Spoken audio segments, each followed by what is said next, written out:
Muchas gracias, doctor, por este espacio de tiempo, por este regalo que nos va a ser el primero para mí, porque yo estoy muy emocionado con esto. Y en segunda, pues a la comunidad de esta página, que también tenemos la fortuna que nos acompaña, nos siguen, y poder escuchar sus palabras con relación a este retorno al entorno escolar, ¿no? Que si bien ahí se cimentó el tema, pero que a partir de estos viajes virtuales que usted ha realizado todo este año, pues ha tenido oportunidad de compartir, ¿no? En muchos espacios. El doctor Carlos Escler, pues es escritor, es logópeda, ¿verdad? También, y Inicialmente. investigador, y entonces eso nos llena de mucho entusiasmo, sobre todo el poder escucharlo, doctor. Pues está el espacio ya aquí, doctor, para que pueda compartirnos esta mirada y todo esto con relación al entorno y regreso a la presencialidad o hibridalidad o como quisiéramos irle llamando, doctor. El espacio es suyo, adelante.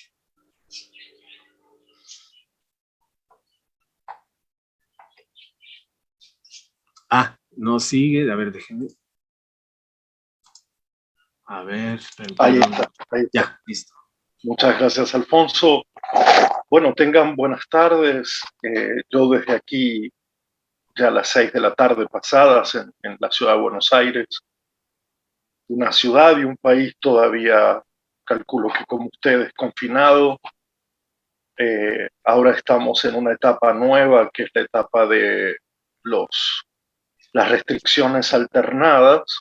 Por lo tanto, estamos pasando ahora por un periodo de 9 días de suspensión de casi todas las actividades, incluidas las escuelas, que este año retomaron en, en febrero, fines de febrero,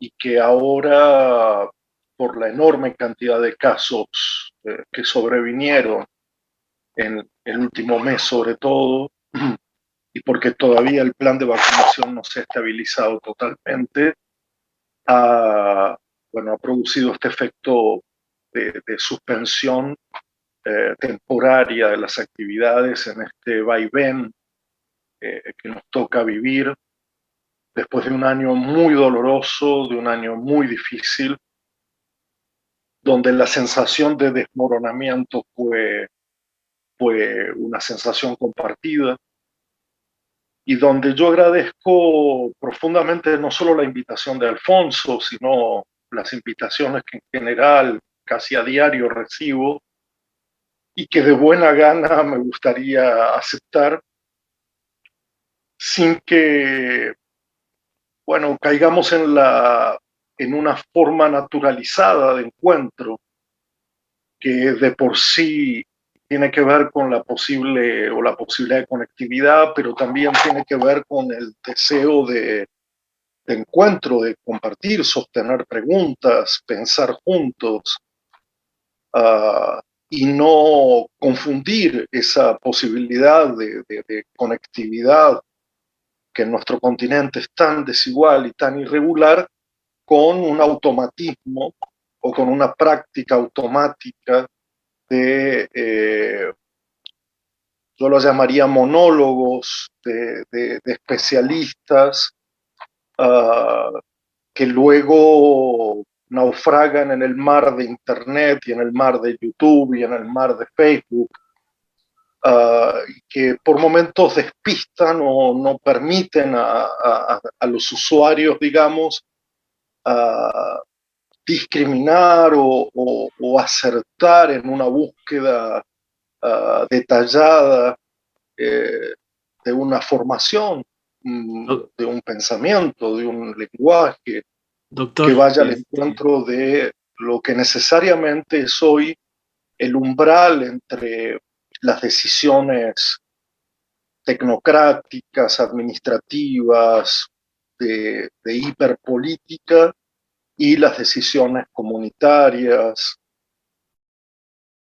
De investigador, sí, tal vez de lector, tal vez de escuchador, tal vez de articulador de proyectos, de redes, de trabajo, de escritor, en una especie de cuidado del lenguaje a propósito, sí, del campo educativo, de tratar de que el lenguaje tenga algo que ver con la justicia, con la ética, con una forma de entender la política y sobre todo, y ya lo adelanto, digamos, como una idea de crear tejidos o formas comunitarias que sean distintas o que no espejen las formas comunitarias en las que habitualmente transitamos, tanto en la pandemia como fuera de ella, es decir, esas, esos tejidos heridos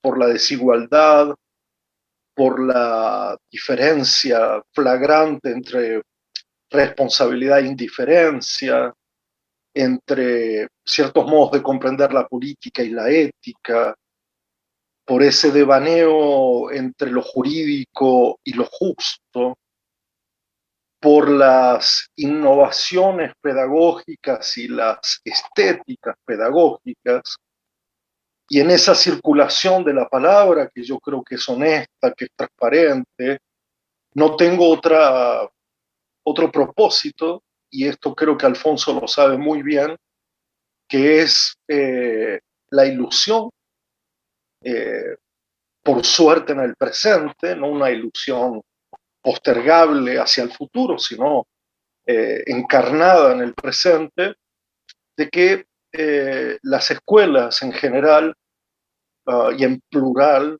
sean esos lugares, y para ello tendré que ir justificando poco a poco esta idea, esos lugares donde el tejido comunitario entre generaciones, entre cuerpos, entre lenguajes, entre actividades, entre sexualidades, entre razas, etnias, tribus, pueda componer algo así como la idea de lo común. ¿Mm? Uh, yo sé que esta es una idea vaga que puede parecer hasta para muchos de ustedes superflua o que sobrevuela, pero mi anhelo, y es un anhelo que repito, está bien anclado en el presente, porque es donde yo trabajo, en el tiempo presente, verifica la posibilidad de que estas comunidades radicadas en las escuelas hagan de las instituciones educativas lugares de memoria, lugares de un presente con sentido y lugares donde buscar porvenires, no solo devenires. ¿Mm? Y esa diferencia del devenir irremediable, del devenir inevitable, del devenir casi como un derrotero, versus la posibilidad de una cierta, yo diría, libertad, aunque pongo esta palabra muy entrecomillada, pero sí que tiene que ver con que el porvenir esté en nuestras manos y que no haya futuros preconstruidos de antemano, sobre todo relacionados con eh, desigualdades poblacionales. Es decir, que el efecto de las decisiones sobre el futuro de los actuales estudiantes no esté enmarañado en esas otras redes que ya consideran a ciertos individuos como educables, a otros individuos como con sospecha de educabilidad y a otros tantos como ineducables en un lenguaje que parece venir del pasado, pero que se percibe, se huele todavía entre algunas estructuras escolares. Yo creo que cuando nos preguntamos qué ha pasado, la pregunta tiene que ir más allá de la pandemia, tiene que detenerse en la pandemia y tiene que ir al encuentro del reencuentro, como si lo que tuviéramos que pensar juntos, lo que tuviéramos que pensar juntos sería al mismo tiempo tres tiempos, al mismo tiempo tres experiencias, porque podemos pensar la vuelta a las instituciones educativas sin o desgajadas o separadas de un pensamiento prepandémico, es decir, en qué estado estábamos, qué mundo era, qué vida llevábamos, qué escuelas teníamos antes de la infausta declaración de la pandemia. Podemos también pensar solo la pandemia como un estado lamentable que ha creado condiciones distintas y mutaciones trascendentales en el campo educativo, pero separadas de su pasado y su porvenir, así como podríamos pensar una suerte de memoria institucional al margen de la pandemia, al margen de si estamos regresando a algún lugar ya conocido, ya confortable, ya pensado como un refugio, o si volver implicaría reencontrarse con viejos vicios que todavía no hemos explorado analíticamente, a conciencia, sobre qué eran las instituciones a las cuales hoy algunos pretenden regresar, otros pretenden bimodalizar o hibridizar, y otros quizás yo me encuentre más allí, más confortable, más o tomando algunos riesgos, no quisiéramos ni regresar ni bimodalizar tanto la escuela, sino más bien ir hacia ella en un gesto de avance, en un gesto que intenta ir hacia un nuevo lugar y debatir en ese nuevo lugar los posibles reencuentros.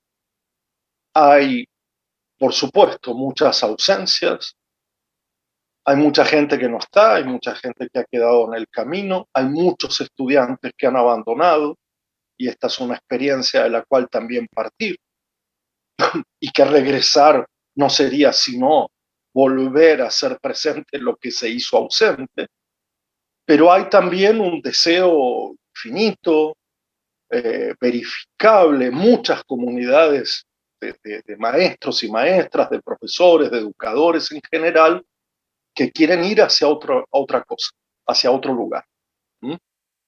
Dejo enunciado esta triple cuestión que es el análisis de lo que nos ha pasado, de lo que nos está pasando y de lo que podría pasar, pero también lo dejo en un vínculo que no es directo, es decir, que no se trata apenas de superar, por ejemplo, a través de las restricciones y las vacunaciones, sino de entender que nos hemos modificado corporalmente y que lo humano parece ya no ser lo que era, que también es absolutamente imprescindible y esencial discutir qué tipo de instituciones había, en qué tipo de mundo, previo a la pandemia, y que la pandemia en algunos casos radicalizó, en otras trastornó, en otras alteró, en otras cambió, y cómo podemos ser protagonistas de un ir hacia las escuelas donde algunas cosas se conserven, otras cosas se modifiquen y otras cosas directamente eh, sean propiedad del pasado.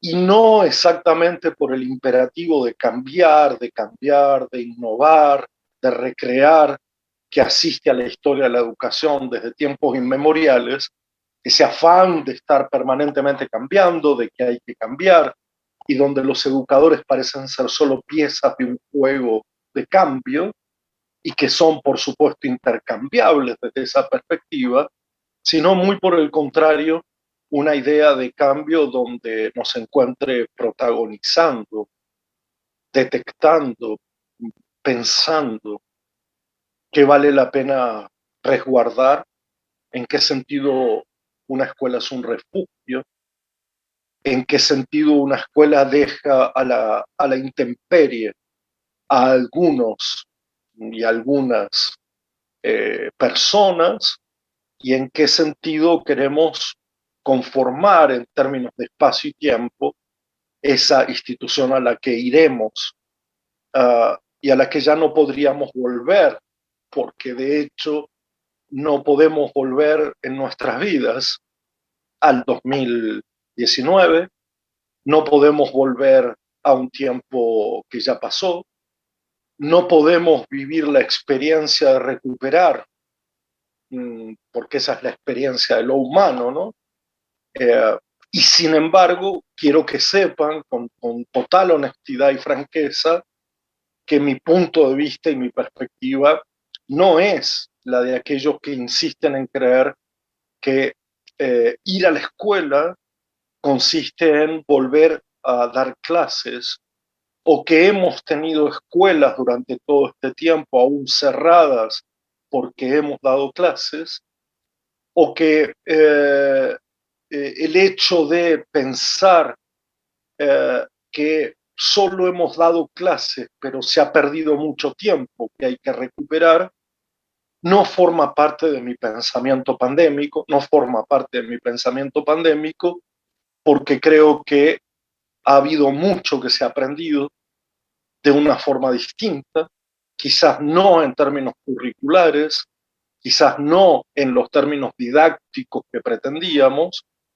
pero me niego a pensar que no hubo aprendizajes significativos como reclaman muchos ministerios, muchos organismos internacionales, creyendo que se ha perdido demasiado tiempo. Nunca se pierde demasiado tiempo cuando se puede aprender de la vida y de la muerte, cuando se puede aprender de la salud y de la enfermedad, cuando se puede aprender de la indiferencia y de la diferencia, cuando se puede aprender de las excepciones y de las normas, cuando se puede aprender del papel del Estado o de su despapel, digamos, cuando se puede aprender de cómo es necesario que los educadores transformen sus rutinas y vuelvan cambiante algo que parecía ya detenido en una sistematicidad y en una cierta cronología y en una cierta metodología dada por hecho, dada por naturalizada, de tal manera que en este desorden inicial que les estoy planteando, hay muchos elementos que pueden seguir pensándose y que yo creo que no habría que descuidar, porque si bien no puedo pronunciar la palabra oportunidad en medio de una pandemia, creo que sí es posible entre quienes sobreviven, entre quienes pueden, sin jerarquías, pensar y crear comunidad de iguales, de igualdad, para poder tomar bajo las riendas una educación que puede ser capturada por otros intereses, por otras formas de pensar, uh, dando rienda suelta a modificaciones de las cuales quizá no estemos todavía ni con deseos, ni que hayamos podido debatir o que se nos incluya en el debate. Dicho todo esto que yo necesito decir habitualmente, aunque de maneras todo el tiempo diferentes, y Alfonso me habrá escuchado en otras oportunidades y sabrá que yo lo que hago en estos encuentros es mostrar mi pensamiento vivo. Digamos, lo que intento evitar es tener un texto detrás que ya esté digerido, salvo cuando propongo actividades de lectura compartida, tener ya un guión previsto de antemano, y lo que intento es mostrar eso que nos ha pasado durante este último año, casi año y medio, que es que hemos tenido que pensar en carne viva, que hemos tenido que pensar mientras pensábamos, y que el pensamiento ya no circula ni circuló durante este tiempo solo en los lugares habituales de la transmisión académica o de la jerarquía universitaria o en manos de unos pocos, sino que nos forzó a pensar a todos y a todas mientras tanto. Y eso yo creo que vale la pena, porque entonces no hay un pensamiento tal que ya prevé todo de antemano, no hay un pensamiento, digamos, preconstruido, pero tampoco podemos esperar a que pase todo esto para pensar, porque otros piensan por nosotros, de tal manera que creo que el ejercicio ha sido arduo, ha sido fatigoso. Mientras tanto, también hemos tenido que hacer cosas, y pensar tiene que ver con hacer cosas. No tiene que ver con separar el pensar y el hacer, ni la práctica y la teoría. Tiene que ver justamente con construir una idea de realidad y operar sobre ella, intervenir sobre ella. Y les repito, en medio de una situación tan doliente, tan de incertidumbre, el ejercicio del pensar ha llegado para quedarse. Es cierto que también necesitamos un momento de refugio, un momento de serenidad, un momento de algo que pedagógicamente puede ser llamado de continuidad. Pero voy a empezar por aquí, justamente porque quiero plantearles 4 o 5 dilemas que seguramente tienen efectos singulares sobre la población con discapacidad. Una de las más olvidadas, la primera, que de alguna manera se olvida cuando hay una crisis, y esto es registrable a lo largo de la historia.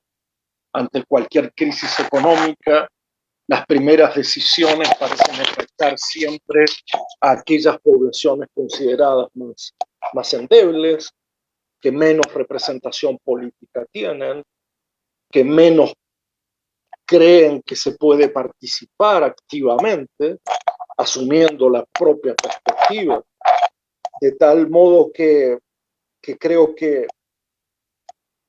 si me acompañan en esta travesía de 3 o 4 problemas que quiero compartir, estoy seguro que serán capaces de llevarlos al campo de la discapacidad, y si hiciera falta, le damos una vuelta juntos al asunto.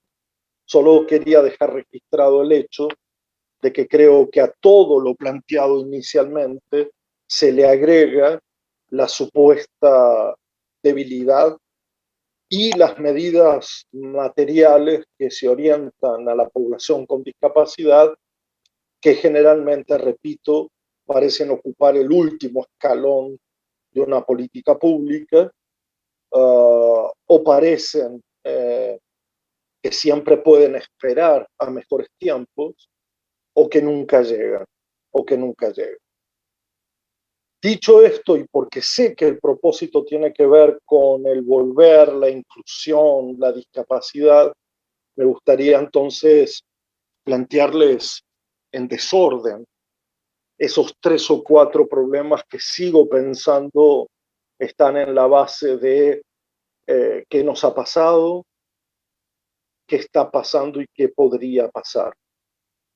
Y es desordenado porque todo lo que estoy pensando lo pienso en el presente, y el presente es ese tiempo en el que se salta al futuro y al pasado de una manera caprichosa, azarosa, sin un orden lineal que yo pueda organizar de antemano. Entonces, lo primero que quiero comentar tiene que ver con la idea justamente de continuidad, de si ha habido continuidad, de si lo que teníamos que hacer es intentar a toda costa sostener una cierta idea de continuidad,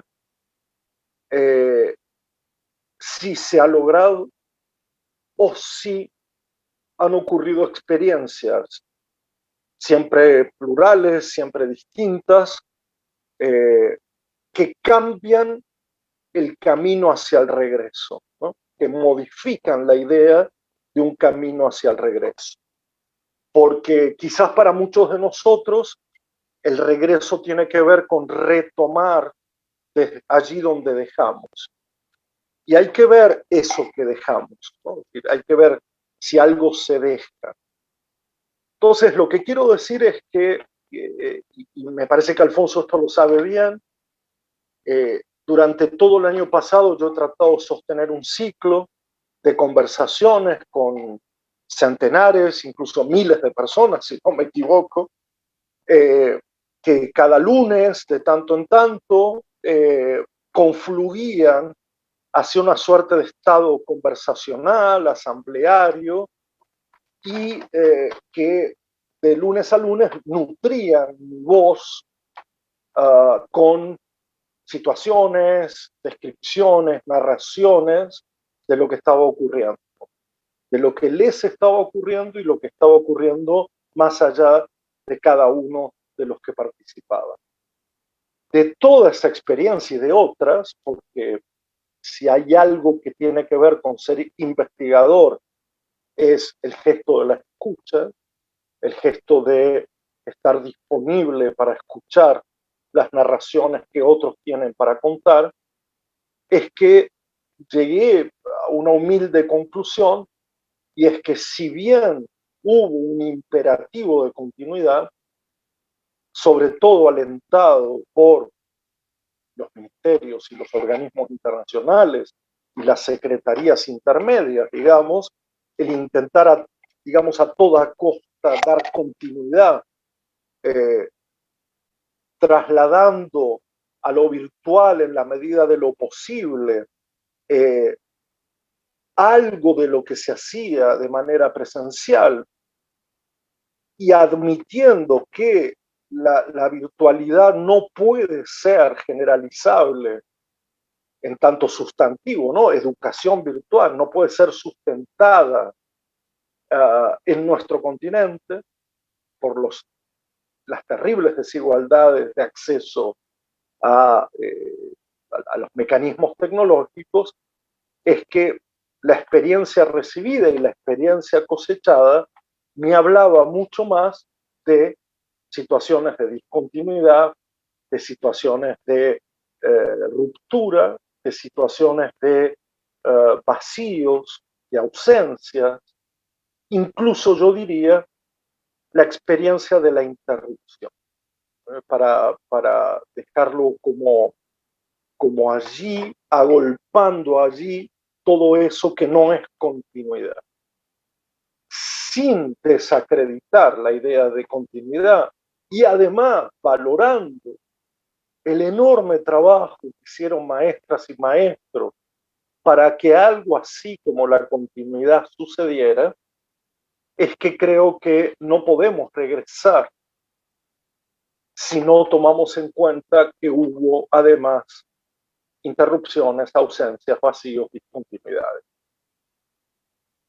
Y esto se puede pensar desde el punto de vista del sistema, lo que vuelve al sistema completamente frágil, porque entonces la fragmentación se ha multiplicado por 1000, ¿no? Digamos, es como analizar microscópicamente qué ha pasado casi, yo diría, en cada territorio, en cada comunidad.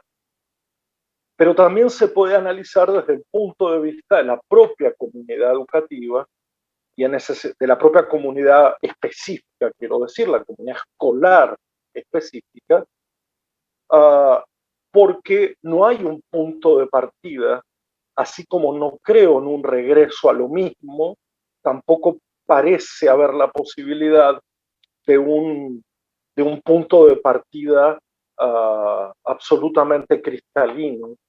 De hecho, cuando nuestro sistema, la Argentina, volvió a ser presencial con todos los protocolos, la desigualdad del sistema se volvió a manifestar con toda su crudeza, digamos, ¿no?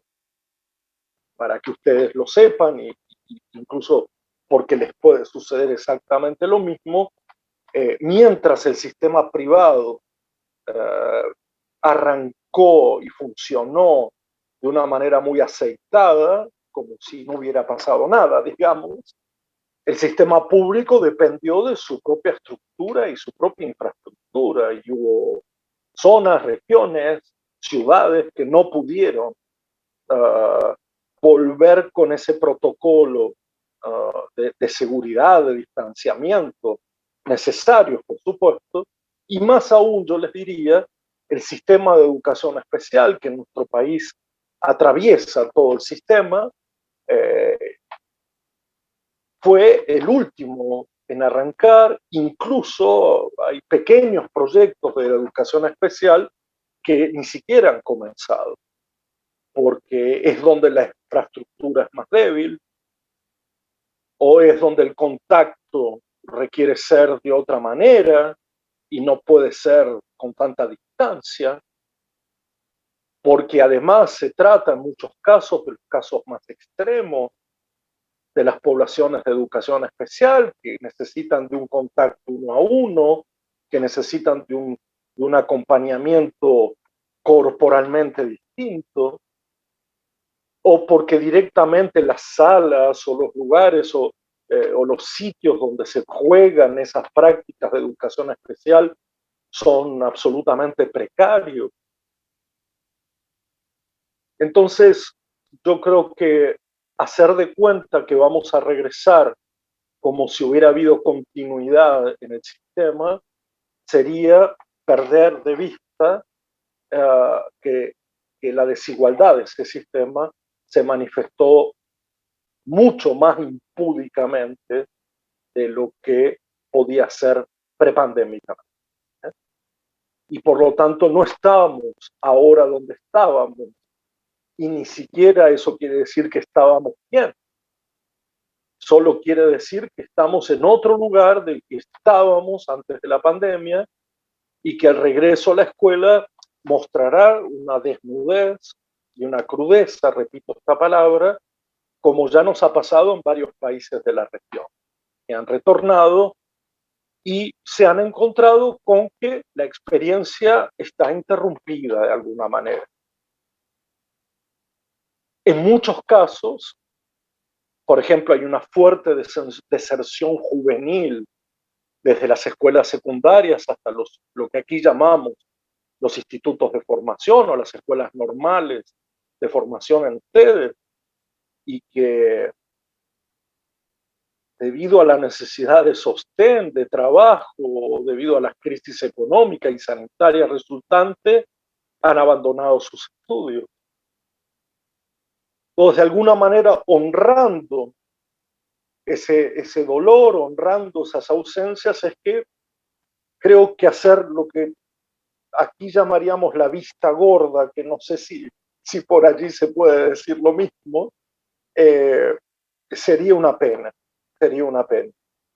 Y que entonces tenemos que ir a hacer, es decir, ir a comprender, ir hacia una nueva realidad que sospechamos, que entrevemos, pero que no conocemos totalmente, que es cómo están de verdad nuestros estudiantes, cómo están de verdad nuestros colegas. Me refiero a que yo, y esto es lo segundo que analizaré, no voy a hacer una separación tajante entre virtualidad y presencialidad, porque creo que hay otro dilema allí embutido, ¿no? Allí metido. Pero lo que sí estoy alertando es del hecho que si no sabemos totalmente, fielmente en qué estado, y para saber un estado hay que encontrarse, hay que mirarse, hay que conversar, hay que narrar qué nos ha pasado, ¿no? En situación escolar, digo, no a través de una pantalla, porque la pantalla, como veremos, tiene que ver con una posibilidad cierta, por supuesto, coyuntural o definitiva de transmisión, pero también genera una disposición corporal particular que habría que analizar, ¿no? Como es el hecho de estar sentados, como es el hecho de mirar fijamente, pero no ver cómo uno es mirado, de no poder acompañar gestos, rostros colectivos.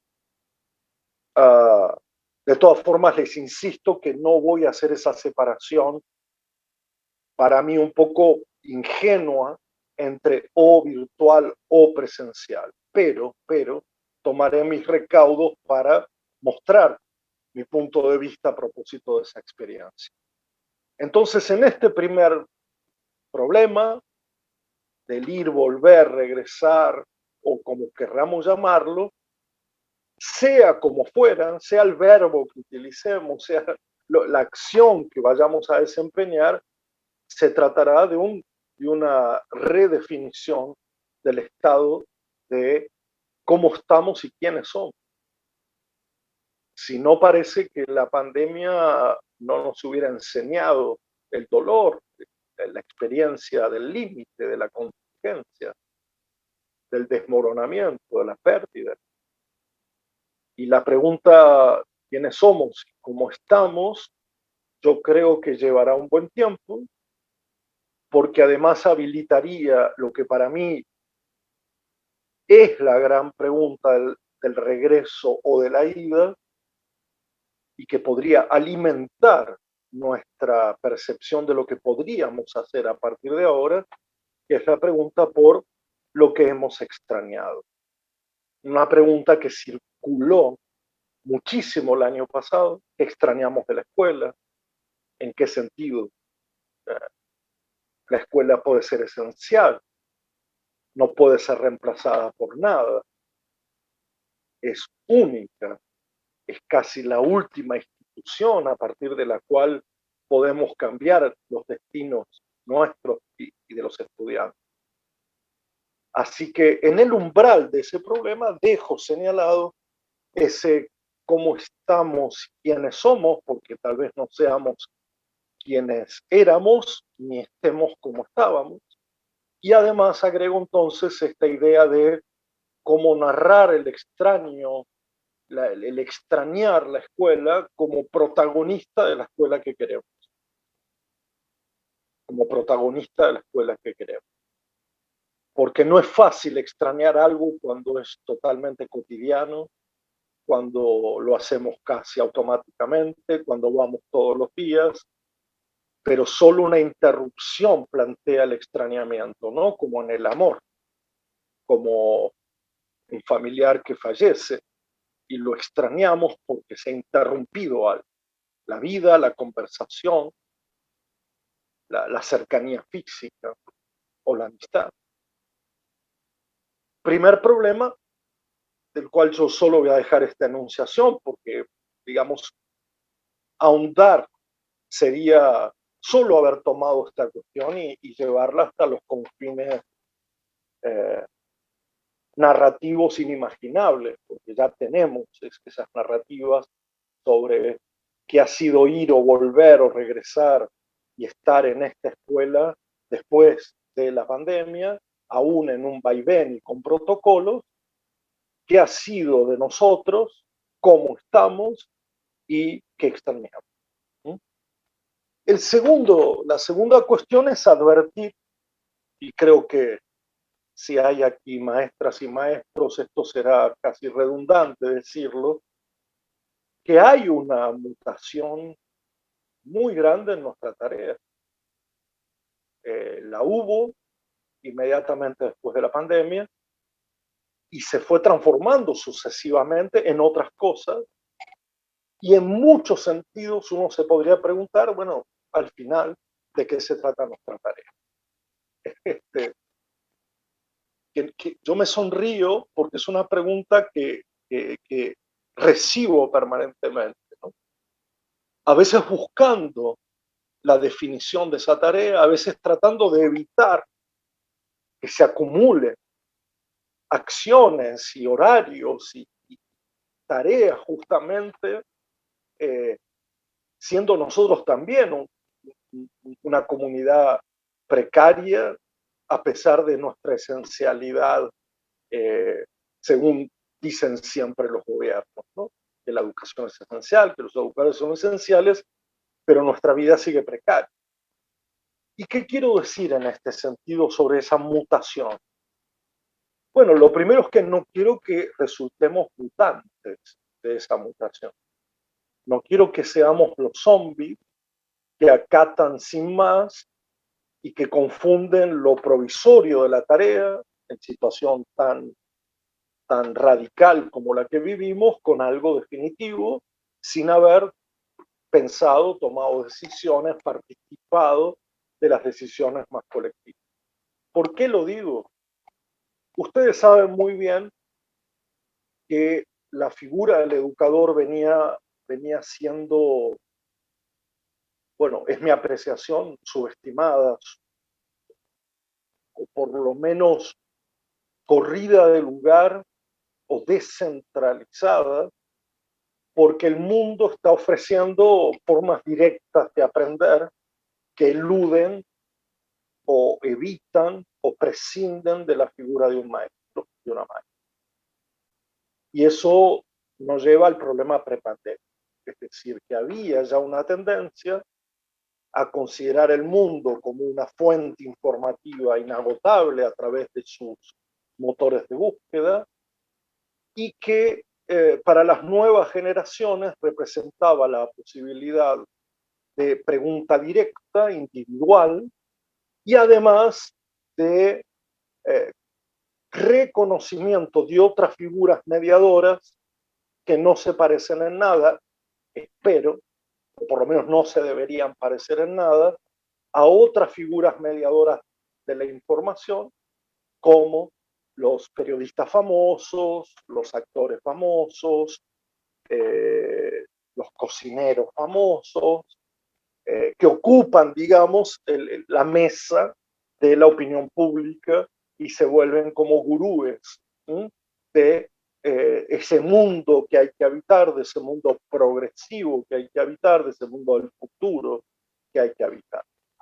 En ese escenario, las figuras emergentes no han sido los educadores, las educadoras, sino los gurúes empresariales, los coaching emocionales, la neuroeducación, los consejeros de turno, que a través de redes sociales van ganando como adeptos y que establecen un vínculo que parece público y que parece colectivo, pero que termina siendo individual y privado.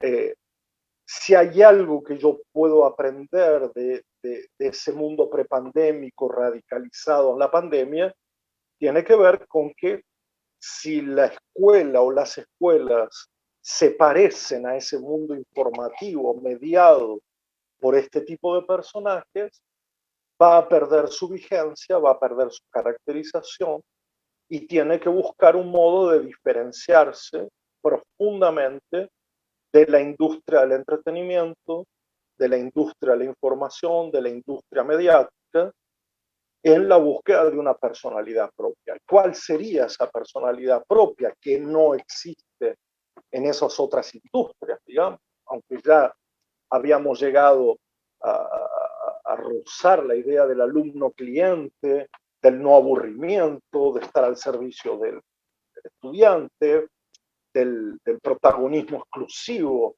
del conocimiento utilitario. Bueno, es justamente que las escuelas serían comunidades supuestamente públicas en su mayoría, democráticas, transversales, plurales, colectivas, de convivencia, y no lugares de preguntas y respuestas individuales que se encuentran en motores de búsqueda y que formatan nuestro propio ejercicio de preguntar. Digamos que no solo son lugares de búsqueda de respuestas, sino que además determinan formas de las preguntas o tipos de preguntas. Dicho esto, en esa mutación de la que les estoy hablando, es evidente que hemos pasado de los modelos más tradicionales de enseñanza-aprendizaje a modelos, yo llamaría vagos, imprecisos, pero que tuvimos que asumir de cuidado, de compañía y de conversación. Me da la impresión que muchos, eh, por voluntad propia, por voluntad colectiva o involuntariamente, han asumido esta tarea para sostener el sistema educativo y que es una tarea bien diferente de la tarea que se resume o se reduce a el cumplimiento de un programa determinado y su evaluación, su planificación y su evaluación. Quizás nosotros, que muchos provenimos, no solamente, pero en gran medida de la educación especial, esto ya lo conocíamos. Quizás la gente que trabaja en pedagogía hospitalaria o en sistemas de salud en general sabe que lo que una persona que media entre el mundo y la vida debe cuidar, debe acompañar, debe conversar, sobre todo porque muestra el alto grado de interdependencia que tiene lo comunitario. Y muestra también lo contrario, el alto grado de desilvanar esos lazos. Es decir, tanto afirma la necesidad de esos lazos como muestra su fragilidad. Ahora bien, el problema que se deriva de esa suerte de mutación, que proviene de una interrupción y de una necesidad, y que nos ha llevado a mirar con más detenimiento cómo acompañamos, cómo cuidamos, cómo conversamos, ¿para qué? Bueno, para seguir juntos, para seguir juntos. Si la conversación sigue, hay alguien del otro lado. Si estamos al lado de alguien, ese alguien no puede estar ausente. Si cuidamos, es posible que allí haya la posibilidad del aprendizaje. Por lo tanto, lo que termino por decir en este sentido es que no se puede cuidar, no se puede acompañar y no se puede conversar de cualquier manera. O dicho de otro modo, no todas las formas del cuidado, o no cualquier manera de cuidar, cualquier manera de acompañar, cualquier manera de conversar, es tarea del educador. Despejando este asunto, es evidente que creo que no somos profesionales 24 horas por día, los 7 días a la semana, como ocurrió durante la pandemia. Allí también ha habido otra mutación, que es salir del calendario, salir de la cronología y extender hasta límites irracionales, insoportables, una tarea que estaba dispuesta en otra relación con el tiempo y el espacio. Por lo tanto, aquí también hay algo que nos hará volver de otra manera o ir de otro modo. No solo tiene que ver con cómo estábamos y cómo estamos, con qué éramos y qué somos, o qué pasó con la interrupción, con el extrañar. También tiene que ver con, estamos viniendo de un agotamiento, estamos viniendo de un límite. Y no es lo mismo ir con la ilusión que ir con el agotamiento. Y esto lo vimos, lo percibimos, lo sentimos en esta vuelta a la clase. Para nosotros que iniciamos el año escolar en febrero y va hasta diciembre, sepan ustedes que hay no solo eso que llaman burbujas que se han roto por miles, porque no han podido salvaguardar los protocolos de las formas de transmisión, de las formas de hacer escuela, y sepan también que hay, lo sabrán, están sobre su propio cuerpo, una comunidad desgastada, una comunidad agotada. Y con toda la ilusión que resultó para nosotros el regreso, es cierto que también nos encontramos con, y me conmueve decirlo, pero es verdad, con toda una comunidad que está muy rota en su entereza, en su dedicación, porque de verdad ha sostenido la educación durante este año y medio. Repito, haciendo un trabajo que no debía ser 24 horas por día de los 7 días de la semana, que no debía ser tan acrobático y tan desgastante desde el punto de vista económico, además, asumiendo los costos de la propia educación en muchos casos. Dejo este segundo problema así formulado, que es cómo iríamos o cómo regresamos frente a esta mutación de la tarea educativa, y frente a este agotamiento o este límite en el cual nos encontramos. Vuelvo a decir que para mucha gente tener como horizonte diciembre en nuestro calendario es una quimera. Es una quimera, es como que queda todo demasiado lejos, queda todo demasiado agotador para transitar, como si fuera un desierto. Y les plantearía un tercer problema, que yo no, ninguno de estos problemas son obstáculos, dificultades, sino que son necesariamente pensamiento vigente, ¿sí? cuya, digamos, cuya indiferencia me parece que va a producir daño, pero no soy tan soberbio como para decir que no se puede, sino también seguir de largo. Y lo tercero que quiero plantearles es, ahora sí más particular a, a lo que se me ha planteado, a este encuentro, y que tiene que ver más allá del sobrevuelo que intenté hacer entre esta época y la educación, que es una pregunta permanente. Cada época se pregunta por qué educación y cada educación se pregunta por qué época se trabaja, que es una reelaboración que tendríamos que hacer de la relación entre mundo y vida, porque también hemos pasado por una experiencia contingente a propósito de que ya el mandato de que educar tiene que ver solo con preparar a los chicos, a las chicas, a los jóvenes para el futuro,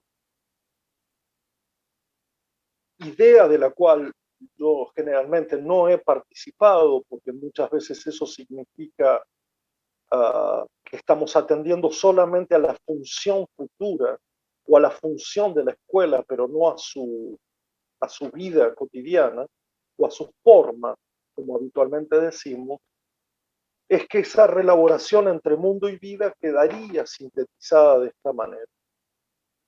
Eh, Ustedes bien saben, hay una posibilidad de pensar el gesto educativo como una invitación a las nuevas generaciones a salir al mundo y aprender a vivir. Más breve no lo puedo decir. Digamos que todo gesto educativo comporta eh, una salida al exterior de uno mismo, una especie de apartarse de uno mismo, de ir hacia el mundo, de sentir curiosidad por el mundo, de explorar el mundo, de reconocer el mundo, y en esa travesía aprender a vivir. Al menos eso significa cuando miramos hacia atrás nuestra biografía educativa. Ha habido allí el conocimiento de otro mundo distinto a los nuestros personales, a los nuestros privados, a los nuestros familiares. Y ha habido también allí, aunque no sean explícitos, aprendizajes que durarán toda la vida, para bien o para mal, formas del amor y formas de la humillación, que nos acompañarán toda la vida, por supuesto, y que hoy se ha visto transformado prepandémicamente en la idea de que educar tiene que ver con salir al mercado, ya no al mundo, y aprender a ganarse la vida, ya no a vivir. ¿Sí? Y creo que ahí hay un terreno muy polémico y al mismo tiempo fecundo para pensar si lo que la educación hace es preparar a los jóvenes para irse al mercado y que se ganen la vida, como bien o mal puedan, cuando en realidad no solo la experiencia pandémica, hay miles de experiencias de lo humano a lo largo del mundo que destruyen esta idea de que el mercado es el futuro, eh, o si se trata de algo mucho más interesante, mucho más apasionante, y que es salir al mundo de verdad, para que, bueno, sobre todo para cuidarlo y para que no se acabe el mundo, para que no se extinga, para que no se destruya. Y prepandémicamente ya estábamos en una época destructiva. Y para cuidar a los demás y no dejarlos librados a su propia suerte. Y esto en el campo de la educación especial tiene un sentido absoluto. Sobre todo este segundo énfasis que hago de cuidar a los demás para no dejarlos librados a su propia suerte. Pero también tiene mucho sentido para poblaciones habitualmente consideradas marginales, pobres, en fin, periféricas, suburbanas, excluidas, etcétera, etcétera. Por lo tanto, el gesto de incluir es un gesto de cuidado, no es un gesto de incluirlos para que salgan al mercado y aprendan a ganarse la vida solamente porque ocurre todo el tiempo que el mercado se va, que el mercado no existe, que el mercado se destruye, que el mercado cambia sus intereses, que el mercado cambia sus reglamentos, sus normas y sus exigencias. Por eso a veces yo noto esa confusión tan evidente cuando pensamos la inclusión desde una perspectiva igualitaria, emancipatoria, liberadora, pero al mismo tiempo se plantea una exigencia de rendimiento brutal, sanguinaria. Y esa tensión es inocultable, ¿eh? Es decir, eso tiene que ver un poco con lo que hacemos con nuestros estudiantes en nuestras aulas y lo que el sistema reclama todo el tiempo, internalizado en nosotros. Pero no puede haber una invitación inclusiva y al mismo tiempo una exigencia de rendimiento. Porque y esto no vale la pena para nadie, ¿eh? No solo para la población con discapacidad. Mostrar esta tensión es parte de la deuda que tenemos con el pensamiento pedagógico. Pero hay algo más que quiero señalar a este respecto, y es que según las exigencias de rendimiento, el modelo que impera es aquel del individuo exitoso. Y yo creo que la escuela no tiene nada que ver con eso del individuo exitoso.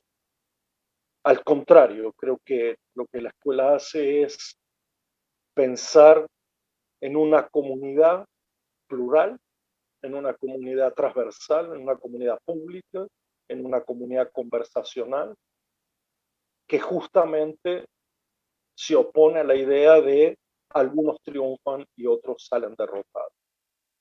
Algunos pocos triunfan, la mayoría sale derrotada. Sobre todo cuando los modelos exitosos, imperantes, tienen que ver con determinada corporalidad, determinada luminosidad empresarial, determinada luminosidad periodística, etc. ¿No? Volvemos al viejo tema.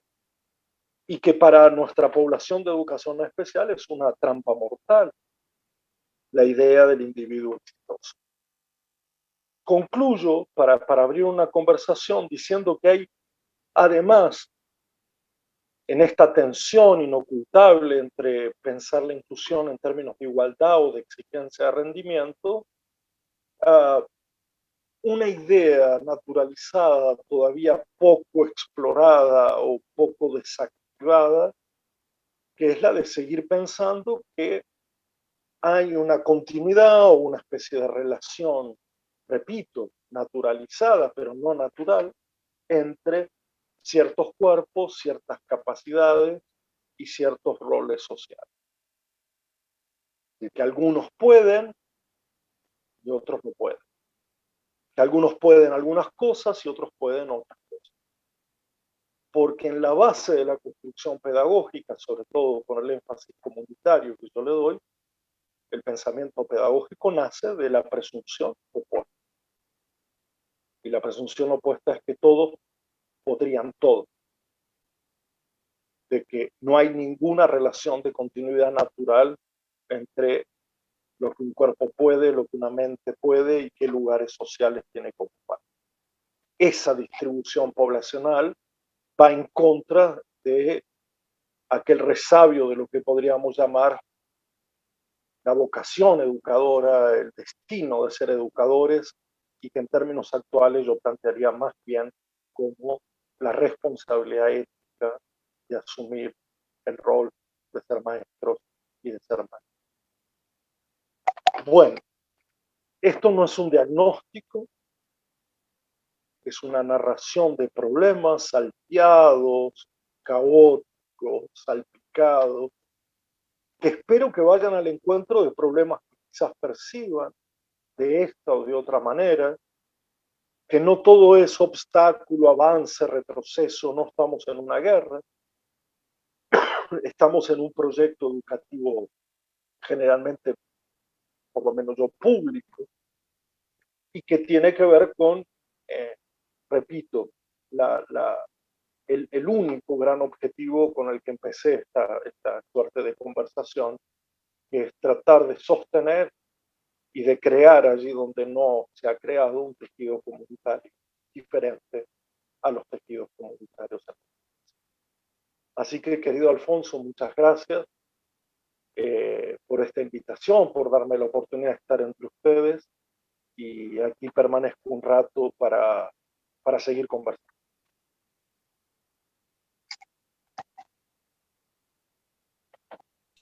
Muchas gracias, doctor.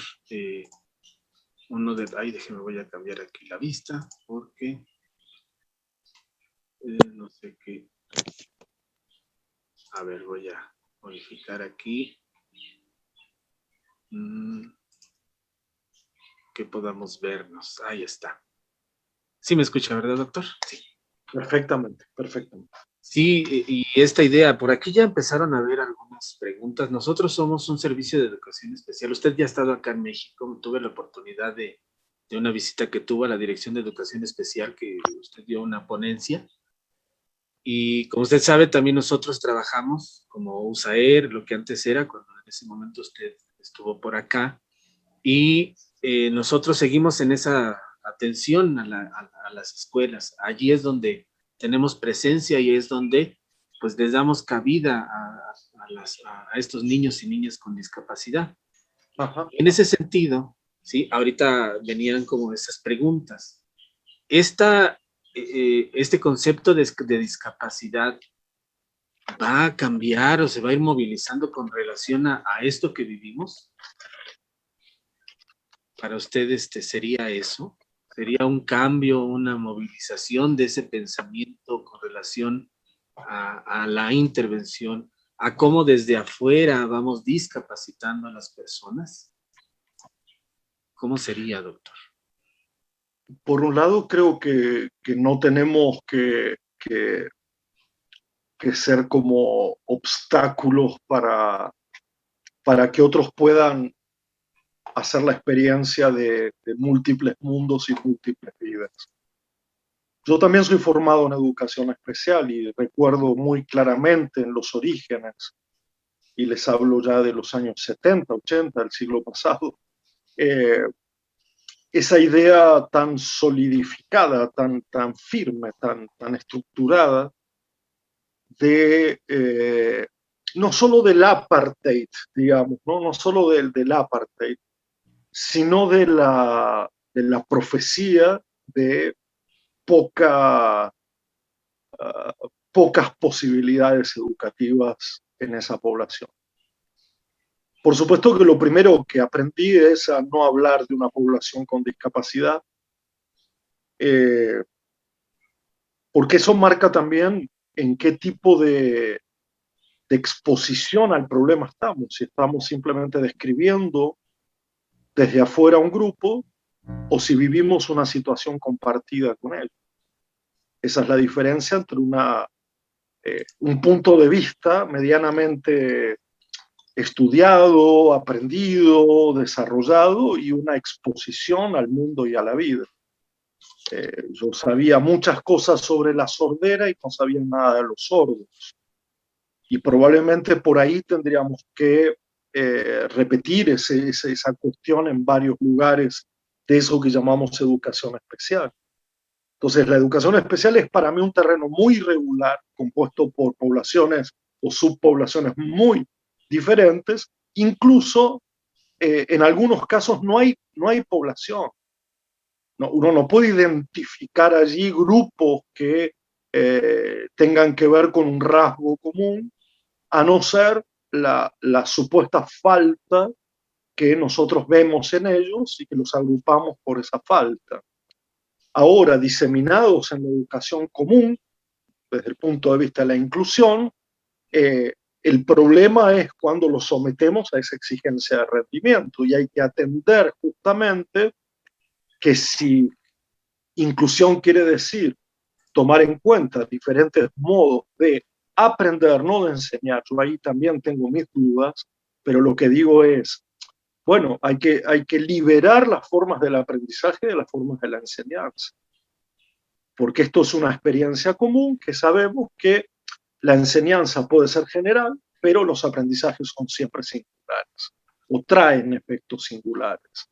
Y no sé si estamos en condiciones de evaluarlos, juzgarlos, medirlos con tanta precisión como pretendemos para ir viendo si su desarrollo, si su progresión en el sistema educativo es la adecuada.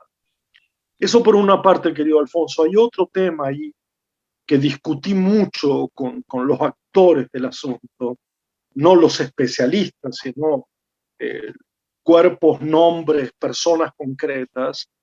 Es ese afán que tenemos de que todo el mundo vaya a la escuela, vaya a la universidad, y que yo creo que hay que ponerlo un poquito en entredicho. ¿Eh?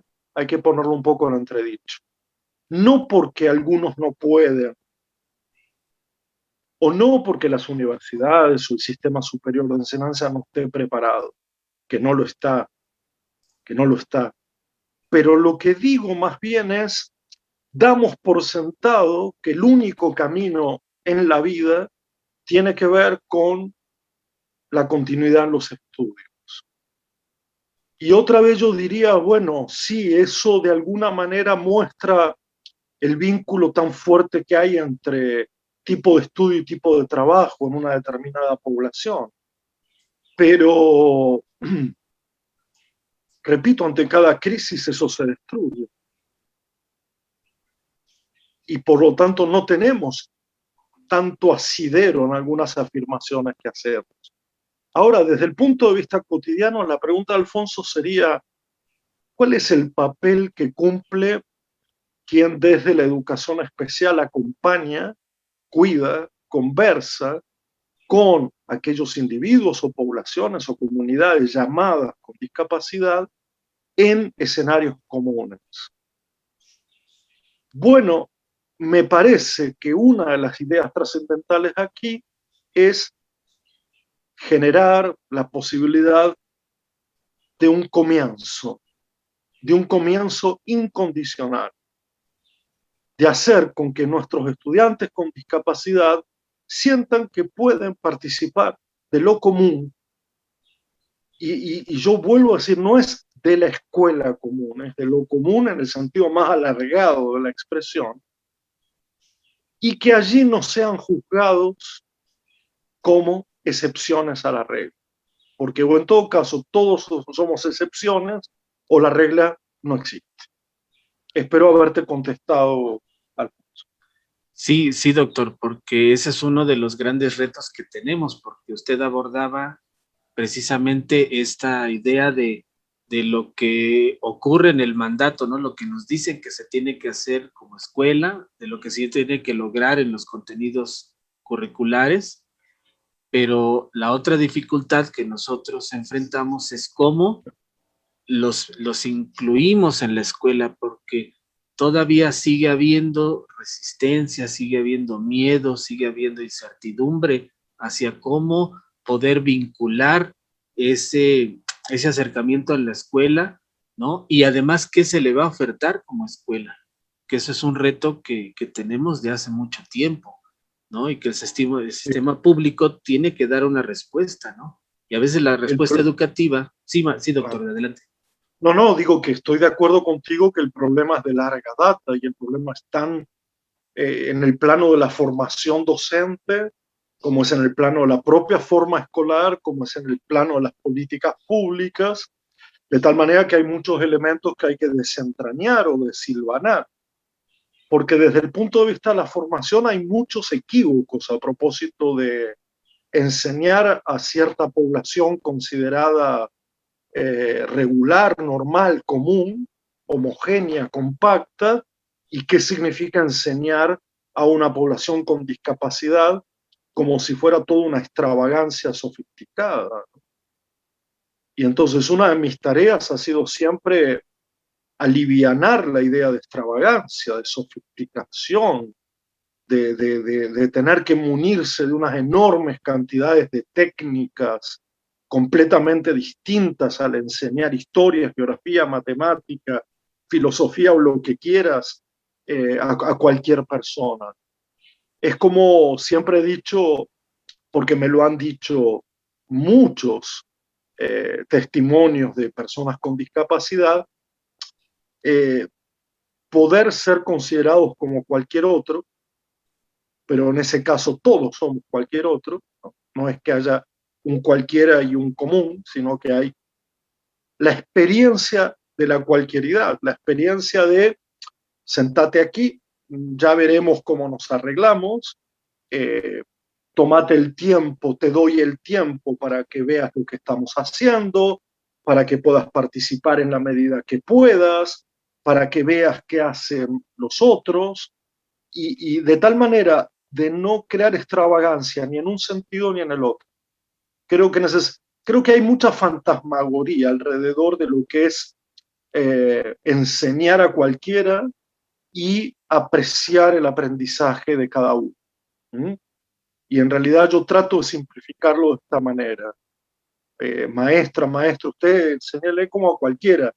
Aprenderá distinto, aprenderá después, aprenderá en otro momento, aprenderá otra cosa.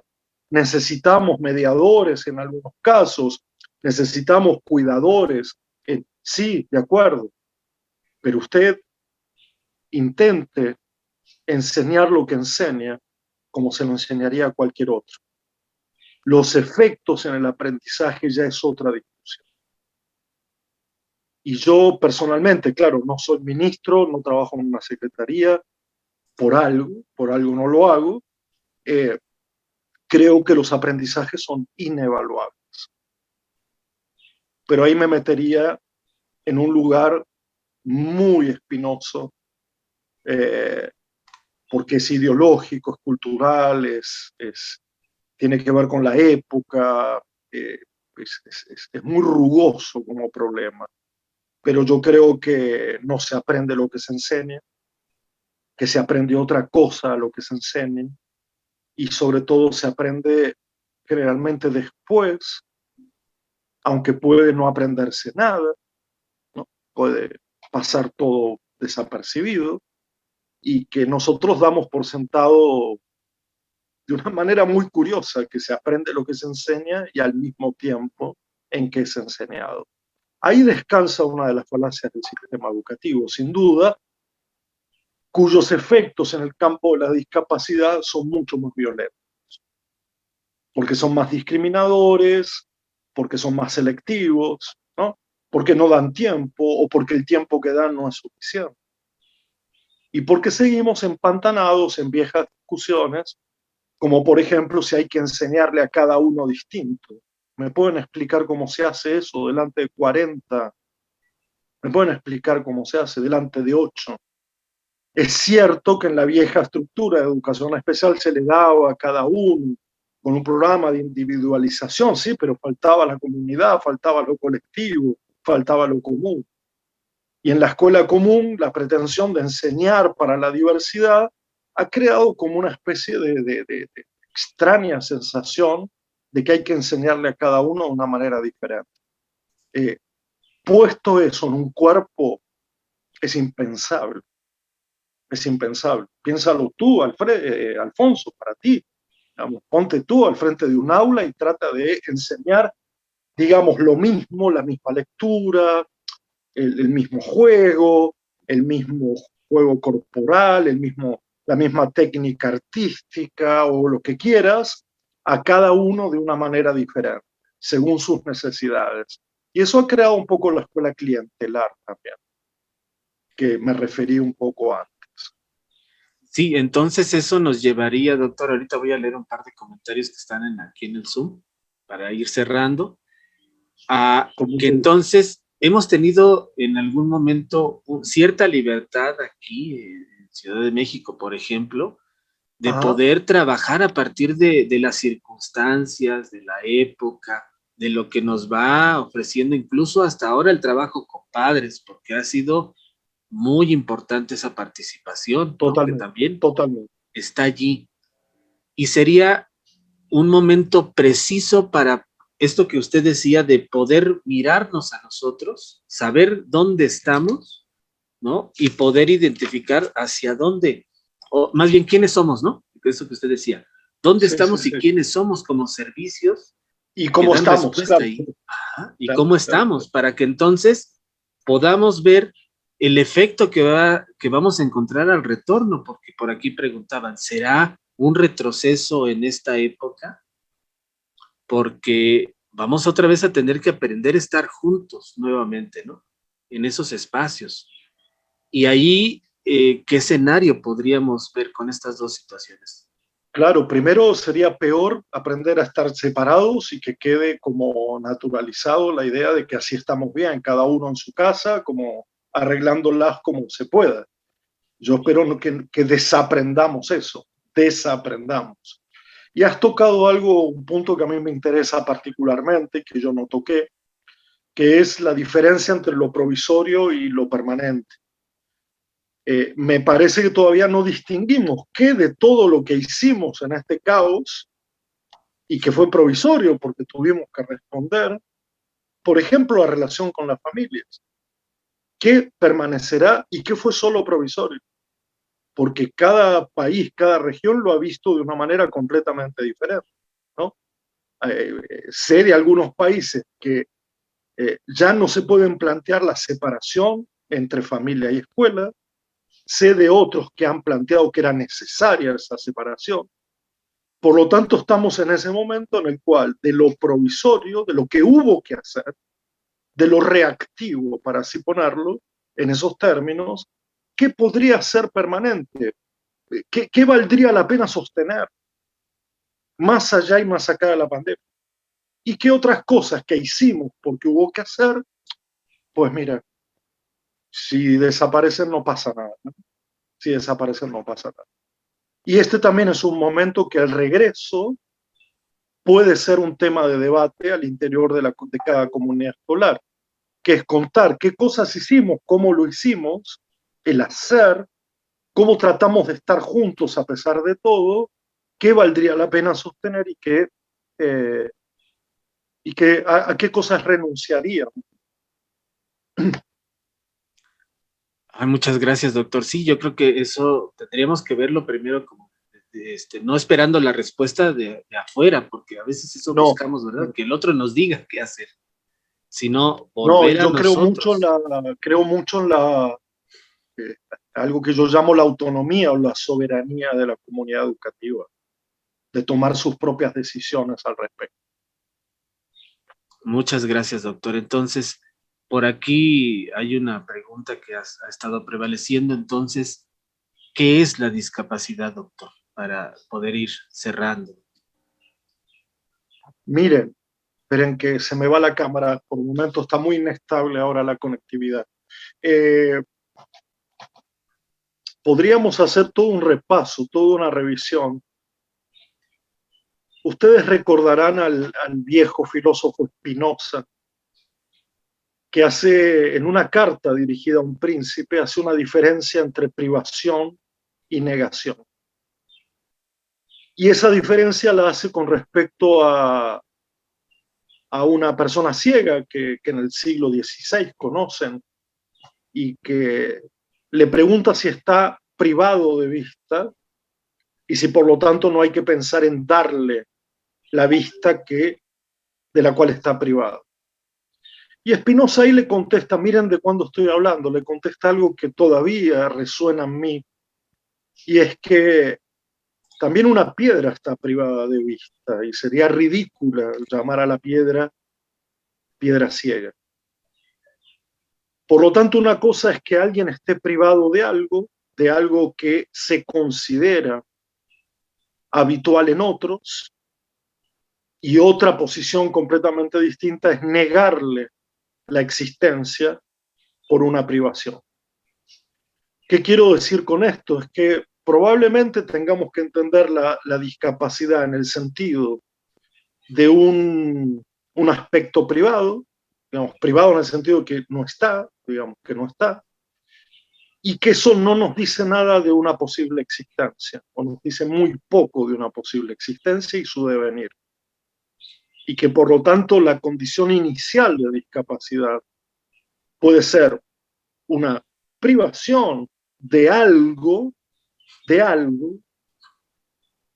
pero de cuyo devenir no podemos ni juzgar ni anticipar, porque no está negado el ser por la privación de un sentido, de un desplazamiento, de un comportamiento, de una forma de atención. A mí esta distinción me ha resultado sobre todo beneficiosa para mi vínculo con la gente con discapacidad, donde yo hace muchos años he suspendido el juicio y lo que intento es entrar en conversación a cómo se puede, a cómo se pueda. Conversar no es solo intercambiar palabras orales, escritas o leídas, tiene que ver con formas de contacto, con formas de afecto. Y a partir de ahí, en situación y no en descripción, que es la otra potencia del cambio que les planteo en el campo de la discapacidad, que es diferenciar muy claramente cuando uno describe a una persona que cuando uno está en una situación con esa persona. Por lo tanto, la experiencia de un educador especial es aquella de quien está en una situación, no de quien la describe, y hay que munir, ofrecer a los educadores comunes que no han tenido esa experiencia de ese relato situacional. Y instarlos a que vivan las situaciones antes de juzgar. No sé si he contestado, pero Sí, sí, doctor. por ahí No, lo pienso. muchas gracias. Y le voy a leer por último estos comentarios que están en el chat del Zoom. Ajá, Y usted nos quiere ya cerrar con algo para poder ya también con mucho gusto. dejarlo descansar. Le voy leyendo. Por aquí escriben, apreciado doctor, es para nosotros la oportunidad de escucharlo y seguirlo desde hace más de 15 años en lo Oh, referente a la mirada crítica de la discapacidad, de los argumentos que nos ha compartido sobre la posibilidad de pensar y sentir lo que es la inclusión, la discapacidad, la alteridad, la diferencia y la otredad, entre algunos planteamientos que nos ha permitido mirar desde otra perspectiva y no desde esos marcos referenciales instituidos que hemos discursado a partir de nuestra experiencia profesional en la educación especial. En este caso, la pandemia nos ha permitido mirar otras maneras de ser docentes y uno de ellos es habernos separado de formatos escolares duros que antes de la pandemia ejercían significado de control en la comunidad escolar, como por ejemplo las modalidades de evaluación a los estudiantes y la ajá, organización de ajá. tareas educativas y las que no son escolares. Y en estos escenarios, bueno, pues cómo entrar en diálogo con los colegas para comprender esos distintos efectos del aprendizaje y valorarlos desde un sentido compartido. Y bueno, cómo ir o cómo pasar a desnaturalizar esas miradas de los formatos instituidos, aun cuando en pandemia se trata de imponer desde una gestión de afuera, ¿no? Como si pareciera que se sigue trabajando a distancia. Por aquí es un comentario muy profundo que hacen con relación a esto. Y Y que me pues gustaría que luego lo compartas conmigo a través del correo electrónico, si fuera posible, sí se lo envío. porque apenas pueda me gustaría como agradecer y darle unas palabras, entrar en esa conversación con la persona que lo escribió, a quien le agradezco muchísimo esta suerte de reconocimiento que no es más que desde hace tanto tiempo estar conversando, acompañando y cuidándonos antes de la pandemia y cuidando a aquellos que son objeto del descuido permanente. Así que con esto de mi parte cierro. Uh, agradezco mucho esta posibilidad y ojalá que nos encontremos pronto. Sí, doctor, pues muchas gracias.